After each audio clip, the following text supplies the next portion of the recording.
mak sampai depan mie sampai rebus, belakang. mie goreng, siapa? Kalau kirim bu. Ampun. Bisa. Panggil bisa. Bisa. Nggih nanti nek pas mau akhirnya pulang WA. Mau ngecek ini. Membuat mie rebus itu sangat mudah, ya. Kita dari awalnya apa dulu? Bagaimana cara memasaknya? Bagaimana?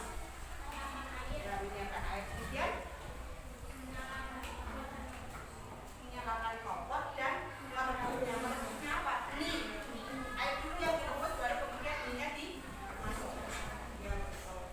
Sangat mudah membuat mie instan. Kenapa disebut instan? Karena lebih cepat dalam memasaknya. Tidak perlu membutuhkan bahan-bahan lain, hanya sudah di dalam wadah kemudian kita tuangkan bumbu-bumbunya terus ada mie yang dimasukkan.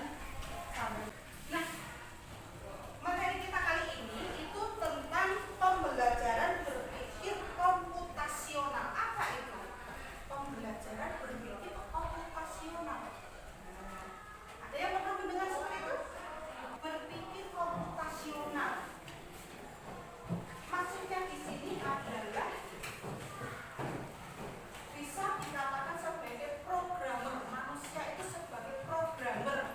Diibaratkan seperti komputer, ya, atau laptop atau HP yang kamu miliki. Kemarin kita sudah belajar bagaimana cara mencari kata di KBBI dalam internet. Memakai kita itu diibaratkan seperti berpikir seperti komputer, komputasional. Ya, kemarin kita memasukkan satu kata, kemudian nanti bahwa banyak sekali. Terus saat kamu menggunakan sosial media, kamu kan memakai TikTok kan? Iya Pak tidak?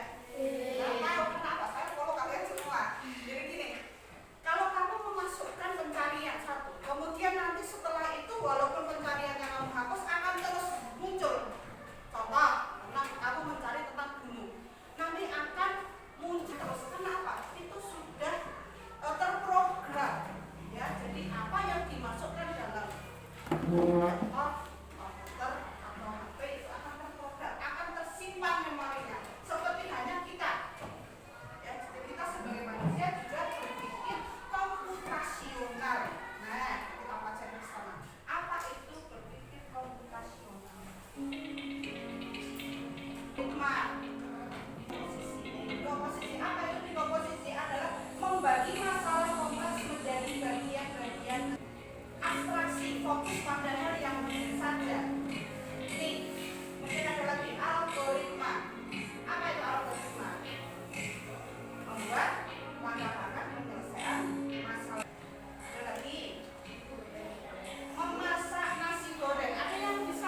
Ini juga kamu tentukan